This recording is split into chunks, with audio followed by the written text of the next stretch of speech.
Quite a few times over the last few months now, I've mentioned that my son and I have been getting into track cycling. And my son especially has now attended quite a few British cycling cluster sessions at the Lee Valley Velodrome and is really getting into it. The problem with that is that every time I go there, I have to hire a bike for him. Now, it's not expensive, it's only about £9 a session, but it does add up. And so me being me, I decided, well, why don't I buy him and build him a track bike for himself?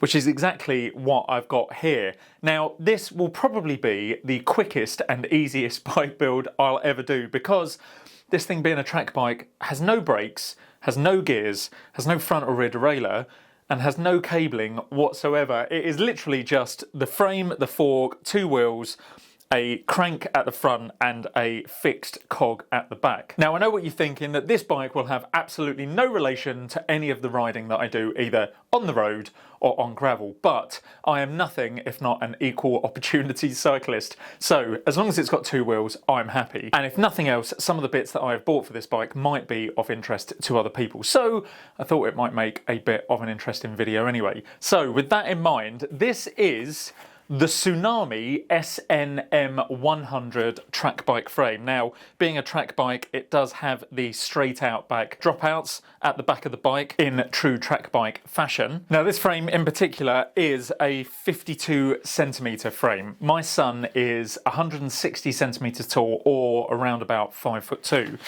So I don't know if this will exactly fit him. The carbon fibre road bike that I built him a little while ago is also a 52 centimetre frame, and he just about fits on that now. That's what I took him out on a few weeks ago when we went to visit the Tour of Britain. So I'm hoping that this should be pretty good for him as well, and should last him a little while on his track cycling journey. Now, this frame itself was about 130 quid on AliExpress, and then it was another 25 or 30 quid for postage. So all told, I paid about 160 for this.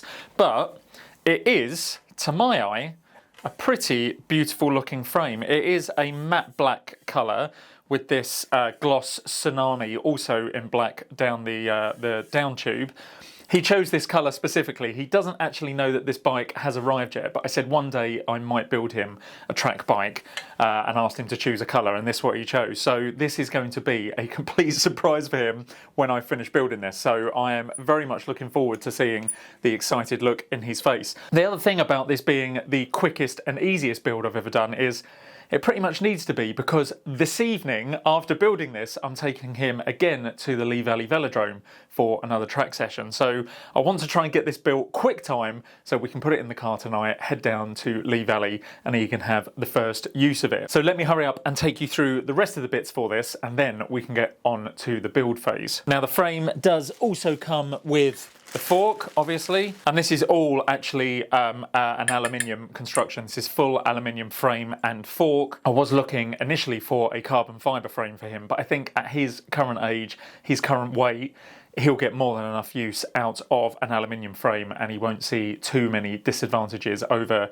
having a slightly heavier aluminium frame than having a carbon fibre one. But give it a couple of years and maybe we can look at getting him a carbon fibre one. But as I say, for now, a fully aluminium frame is great. So yeah, the frame and the fork, 160 quid, and it does come a few headset and crown race bits and pieces in there as well. Okay, so moving on to probably the next most important part in this build, and we have the wheels. Now, these are a complete no-name brand of wheels. They are aluminium, so again, unlike no-name carbon fibre, you don't need to be too worried about any kind of catastrophic failure. You can have a little bit more confidence in buying some aluminium wheels than you can some complete random carbon fibre ones. So being track bike wheels, they do have the fixed cog on the back here, but it also has a flip-flop hub. So it does have a screw attachment for a single speed cog on the back here, which will allow you to freewheel and coast. We're obviously not going to use that, being as this is purely going to be used on the track, so I'm not putting anything on there, and that should lessen the weight a little bit as well, which is always nice. And then of course there is also the front wheel. And just a point of note, again, being that these are track wheels, they are only 23mm wide, because 23mm is the width of tyre that you want to use on a track bike, generally speaking, that is. I would never recommend riding 23mm tyres out on the road, because that would be very uncomfortable. But these ones are 40mm depth, as I say, 23mm wide, and 32 spoke hubs. For all of that, these came in at 88 quid for the pair, which I think is not too bad. Again, I could have paid more for a set of carbon fibre track wheels, but again, for now, these will do rayon perfectly. And then I have an entire box of goodies. Well, I say an entire box of goodies. As I say, there aren't too many parts to go on this bike, so there isn't actually that much in here at all. But the first thing is this 3D printed carbon fibre compounded saddle that I've got from. Now, this is made by a company called Riot. I've heard a few good things about a few of their products, and a friend of mine already has one of these saddles and he absolutely loves it, so I thought I would give this a try. As I say, it's got carbon fibre rails and it has this supposedly 3D printed top, and it does feel very soft and comfortable, so hopefully that will do him for quite a few laps around the track, keeping him comfortable. Now, for a budget AliExpress saddle, I did splurge a little bit on this, and this did cost me 40 quid. There are cheaper versions of this with aluminium rails and then a slightly different top, and underside it's not fully carbon fibre. I think there are some other plasticky type ones you can get, but I wanted to try and get the nicest ones possible, so went with the carbon fibre and 3D printed. But 40 quid, I think, for that is pretty good value. Okay, next in my box of goodies is the handlebar. Excuse the noise of this plastic wrapping coming off. And this is an Uno branded handlebar. I've used Uno bars before. I put one of these on Jimmy's gravel bike that I built for him, I think, and I'm fairly certain I put them on my original gravel bike build, my aluminium green monster gravel bike build, and they've worked absolutely perfectly. Again, being aluminium, you don't need to worry too much about them. It's not going to crack and disintegrate like a dodgy carbon fibre one could, so I've got no concerns about this aluminium handlebar at all. As you'll notice, it is fairly thin. This is a 36cm wide bar because my son is fairly small, and that is the size that he needs for the width across his shoulders. I was actually thinking of going slightly smaller than that, in fact, because being a track bike, he wants to specialise as a sprinter, and so for that you really want to get down low and get really aero and get your arms in as far as possible. But I didn't want the bike to feel too uncomfortable for him, and also to give him a little bit of room to grow. As I say, this should suit him for a number of years, so I thought by getting the 36cm bar, when he expands somewhat, when his chest and his shoulders get bigger, hopefully he should still be able to use this bar for a little while as well. And that handlebar cost me 16 quid, again from AliExpress. Next up, we've got the tyres, and as I mentioned earlier, these are 23mm Vittoria Zafiro Pros. Now, I didn't actually get these from AliExpress. They do have some track tyres on AliExpress. I say track tyres, they do have some 23mm tyres on AliExpress. However, given that these are going to be the most important thing in keeping him on the track, keeping him gripped to the track, and keeping him safe, I wanted to buy some proper Vittoria, or at least some big brand tyres for that. I actually bought these from bikeparts.co.uk, and these came in at 42 quid. Okay, and then we've got the bottom bracket, which is just a standard BSA square taper style bottom bracket. The bike has a 68mm wide bottom bracket shell, and I've gone online to find a calculator for the chain line that I need for this bike to tell me which size axle I need, and I've been told that it's 110.5mm. So we'll have to wait and see later on if the chain line is nice and straight and true, and if that calculator was correct. But that's why I went with the 110.5, and this cost just £10 on AliExpress again. Okay, so next we've got the obviously one by crank for a single speed bike, and this is a Skis brand, Skisi, I don't know exactly how you say that, but this is a 48 tooth chainring with a 165mm crank length. I did want to go a little bit shorter than that. For his age and his size, you should really be looking for a 155 to 160mm crank length. However, I couldn't find anything that small on AliExpress, so I had to settle for the 165mm crank length. But talking about the number of teeth on the chainring at the front brings me to an important point on the gearing on these bikes, because obviously, depending on the size of the chainring you have at the front and the size of the cog you have at the back, can completely change the gearing style, how hard or how difficult the bike is to pedal. Now, for junior B group cycling, which is what Rayan is in the under 14 group, his bike has to have a gearing measurement of 81 gear inches. Now, there is a whole calculation for this where you take the size of the wheel, which for this is 700C, times that by the number of teeth at the front and the back, and then you put that all into a big calculation, and it tells you effectively how far forward the bike will move with one complete rotation of the crank. And as I say, for Rayan's age group, that should be 81 inches. The bike should only move 81 inches with a complete turn of the wheel. So that is why I've gone for a 48 tooth crank along with a 16 tooth cog at the back. Now, important to note is the wheels that I paid 88-90 quid for do come with a cog, as I showed earlier. However, it's a 17 tooth cog, which is obviously slightly bigger and would therefore mean that the bike would move a slightly less distance through one rotation of the crank, sorry, one full rotation of the crank. So I'm going to change the 17 speed cog that's on there at the moment for this 16 speed cog. And so with the 48 at the front and the 16 at the back, as I say, that gives us the requisite 81 gear inches. And the crank cost 32 quid and the cog was just £4 on AliExpress.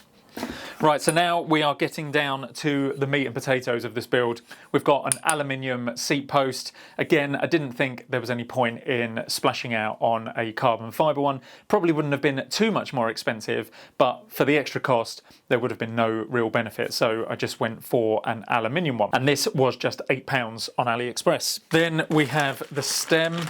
This is a 7-degree upward or downward stem, depending on which way you put it on, and it's a 70mm length. Now, again, I don't really know exactly how this bike will fit in, but once I've got it built and I've got him on the bike, I can then judge if I need a slightly longer stem or a shorter one, and then buy another one from AliExpress. This only costs £5, so it's not a huge amount of money to pay out if it's the wrong size. And if it is the wrong size, this can just go in the parts bin for a future build. Last few bits now, and we're coming along to the pedals now.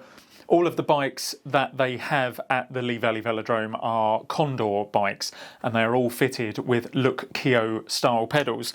And so as I've already bought a lovely pair of Physique shoes for Rayan and fitted Look Keo cleats to them for use with the Lee Valley Velodrome bikes, I thought, well, I may as well continue that, and so I've bought some Look Keo pedals. These obviously aren't actually Look Keo pedals. These are branded BK PTX, and I think there are 31 model ones, but again, I think these should do the job perfectly, and they cost just 18 quid. Second to last thing now is the bar tape. Now, this is a Cinelli branded bar tape. Again, I got this from AliExpress, so it's very unlikely it is actually Cinelli bar tape, but it is a cork tape, which when I looked it up, this does appear to be the most comfortable for track bikes and what most people use. Again, like the wheels, I wanted something that was going to be safe and comfortable for him, so yeah, I did a bit of research and came up with the cork bar tape, which should hopefully be quite soft on his hands. But this cost just £3 on AliExpress. And finally, because this bike is pretty much all black, black frame, black fork,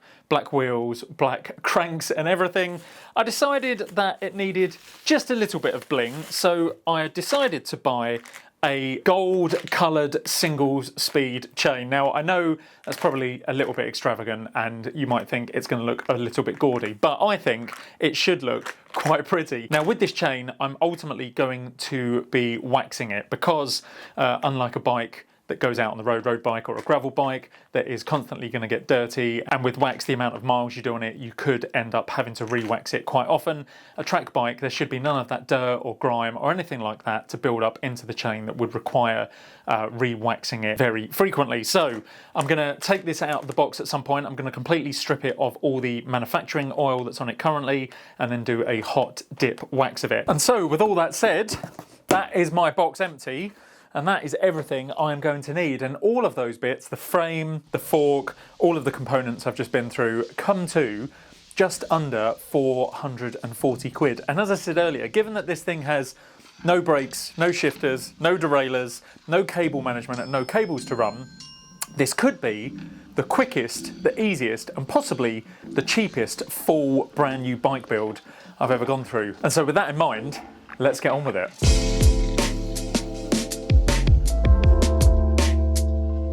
Okay, well, having just dry fitted the fork, I just wanted to put that in to see how much of the steerer is sticking up out of the top of the headset here, just to get a sort of indication of how much of this steerer I'm going to have to cut off afterwards. Now, I'm not going to cut all of it off because I don't want to completely slam the stem, because as I say, I don't know exactly what fit Rayan is going to have on this bike, so I don't want to slam that stem and to find that he's too far over and that's uncomfortable for him. So I'm going to put a couple of spacers in there and then put the stem on to see exactly where I need to cut that. But when I opened the headset bearings that you get with this frame, I've noticed that it comes with a star-fangled nut to push down inside of the steerer.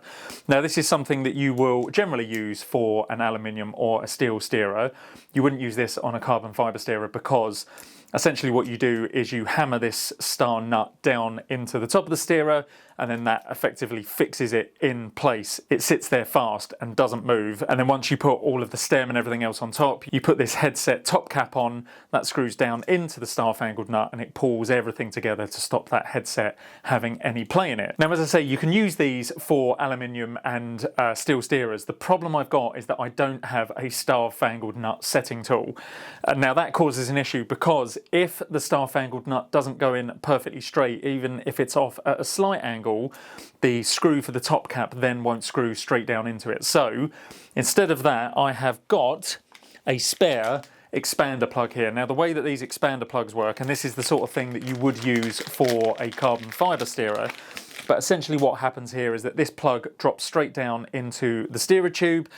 It has a nut at the bottom and a screw at the top, and as you start to tighten that screw up, it pulls the nut up through, the plates expand out into the steerer, and again, that holds that fast so it doesn't move. Then similarly, you have your top cap screw that goes into the top of that, and again, it pulls everything together. So luckily, I do have a spare one of these, but if you are thinking of building this yourself, not just this frame, but lots of frames with aluminium and steel steerers do come with these star-fangled nuts. So just something to think about. If you don't have a star-fangled nut setting tool, then you might just want to buy one or a couple of these to have as spares in your parts bin, because they can get you out of a bit of trouble. So with all that said, I'm not going to put the spacers and the stem on just now, because what I'm going to do first is get everything else on the bike, the wheels, the crank, the seat post and the saddle, so then I can drop the bike down and have a look and gauge roughly where I think the saddle and the stem should go, to sort of have an idea of how much of that steerer to cut off. So I'm going to put this star-fangled nut and expander plug to one side for the moment and set about putting everything else on the bike, starting with the BB. Now, as ever with bottom brackets, or at least with British bottom brackets, there are some different French and Italian varieties, but generally speaking, bottom brackets will turn in towards the back of the bike on both sides. So that does mean that the right-hand drive side here will turn in counterclockwise. It will feel odd turning it in. But once you've got this side in, you then have the effectively locking cap of the other side to screw in, and that just holds it all in place. Do just be careful when you're starting off with the drive side though, and also with the non-drive side when you get to it, and make sure that it is going in completely straight. You should be able to tighten the BB in by hand pretty much all the way up till the end. If it is giving you a little bit of resistance, you don't want to push it too much, because it could mean that it's cross-threaded, which would either strip the threads on the bottom bracket cups themselves or the inside of the bottom bracket shell, and that can be a very costly mistake.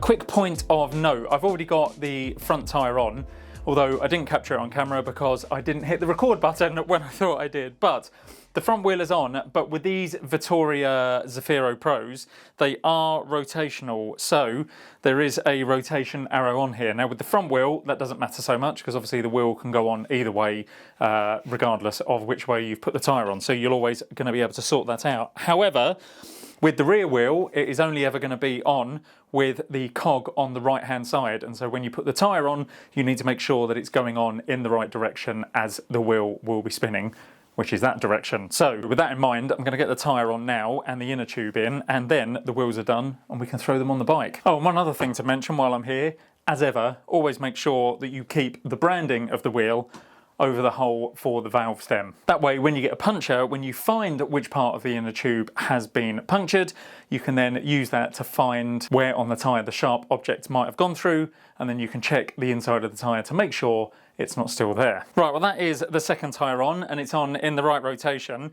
And it did put up a little bit of a fight, these Zafiros, but they are no Continental GP5000, so at least I still have my thumbs intact and I didn't have to start employing some sort of crowbar device to get it on. But now that's in, I've got my trusty Cyc Plus electric mini pump, and I'm going to put these up to 110 PSI. Now I might end up going a little bit higher than that because for endurance rides, you want to be looking at about 110 to 130 PSI, and for sprints, which as I say is what my son wants to specialise in, you're looking at 130 to 160. I'm not going to go quite that high yet. I'm going to see how he gets on with this evening at about 110 and then go from there. So yeah, let's get pumping.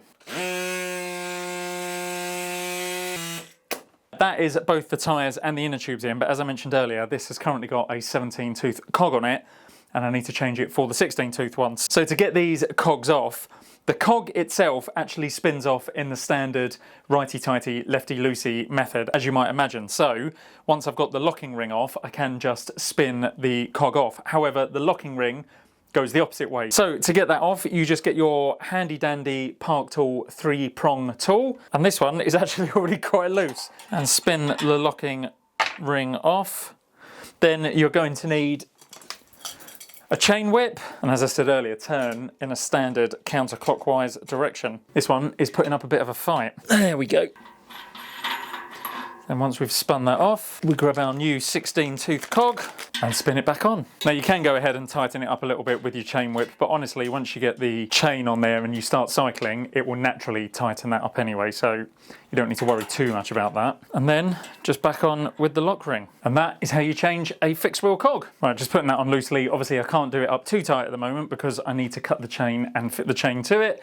So I'll just leave that spinning loosely. But let's get the front wheel on, and then, as I say, we can drop the bike down. I can get a good look at the level and hopefully get a good gauge on how much of that steerer to cut off.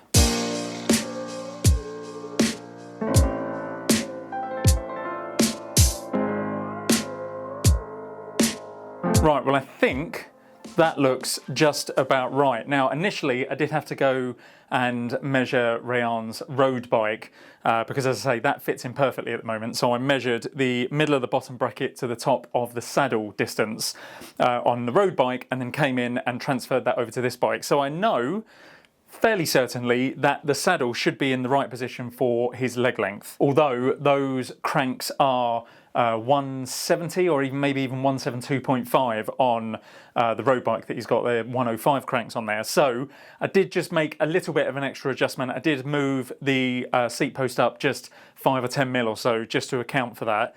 That's not going to make too much of an issue. We can play around with the seat height a bit later on. It was more about the handlebar to the saddle height, and that looks just about right for now. There are 3 spacers underneath there, which I suppose is about 40 mil of spacers I've got in there, which leaves about 50 mil of steerer tube at the top. So what I need to do now is just mark around the top of the stem there to where I need to cut the steerer tube, and then I'll get my handy tool which helps align the steerer so that you get a nice straight cut, and then I can get the steerer cut. And then once that's done, the chain is inside in the wax as I speak. So that is being done at the moment, and once that's done, we can put the chain on after sizing it correctly, and we've basically then got a bike. Right, so I've just scored around the top of the stem here on the steerer with a Stanley blade, just to give me an indication of where I need to cut. But bear in mind that the steerer should sit about 5mm below the top of the stem, so that when you get the top cap plate that goes on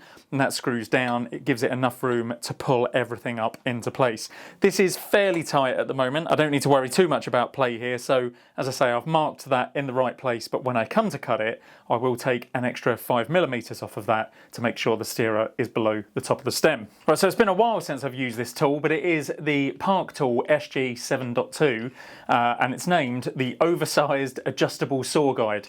And effectively what it is a clamp inside of this metal structure, metal cage here.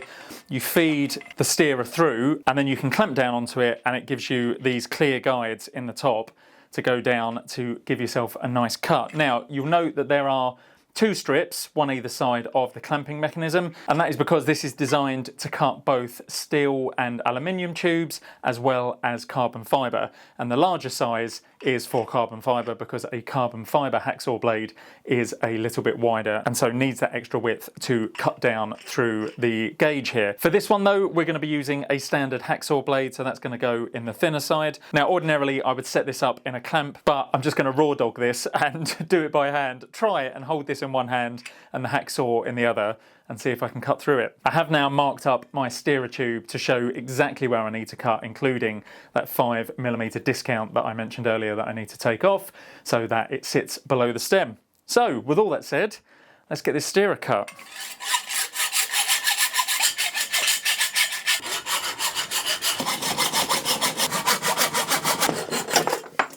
We're done. 10 out of 10 would not recommend. That is a hard job, but we do have a nice straight end on that now. And in saying that, I think that's just become my new #1 worst job. Ahead of bar tape wrapping, right.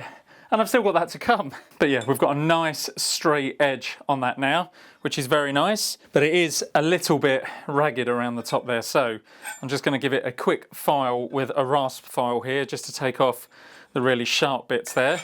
And then we're ready to put it back on. Lovely job. Right, that is now lovely and smooth, no sharp edges left there. So let's get some grease on and start actually fitting this properly.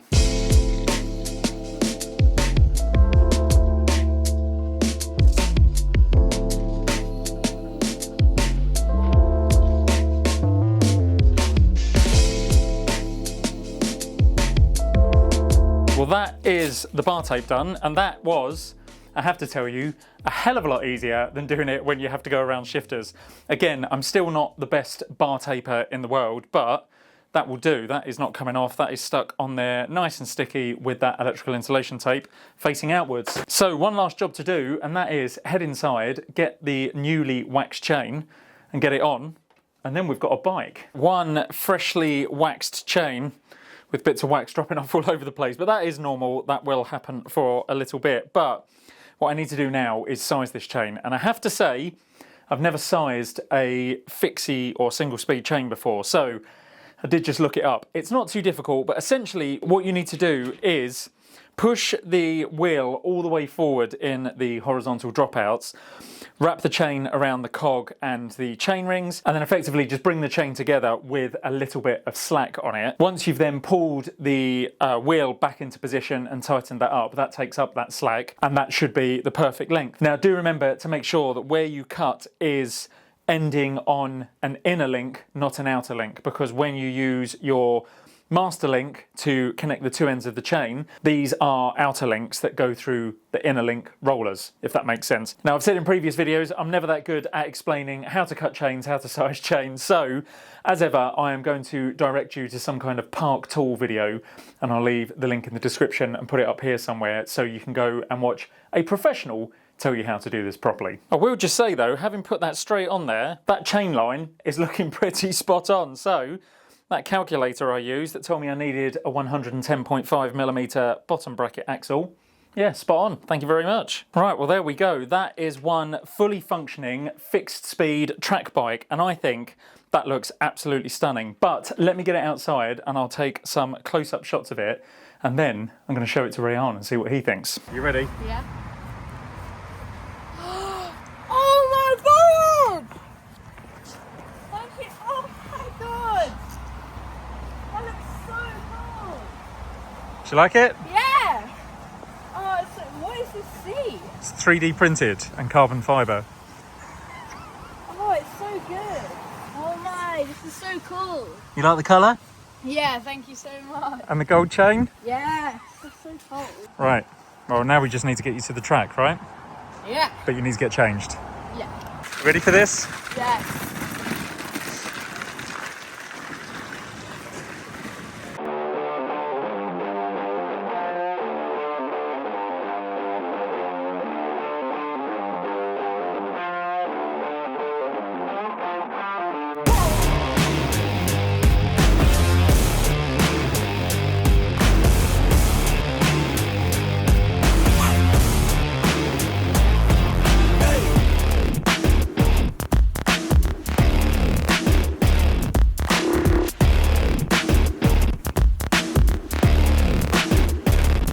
How was it? The saddle is so good. Saddle's good? Yeah, look, it's so like...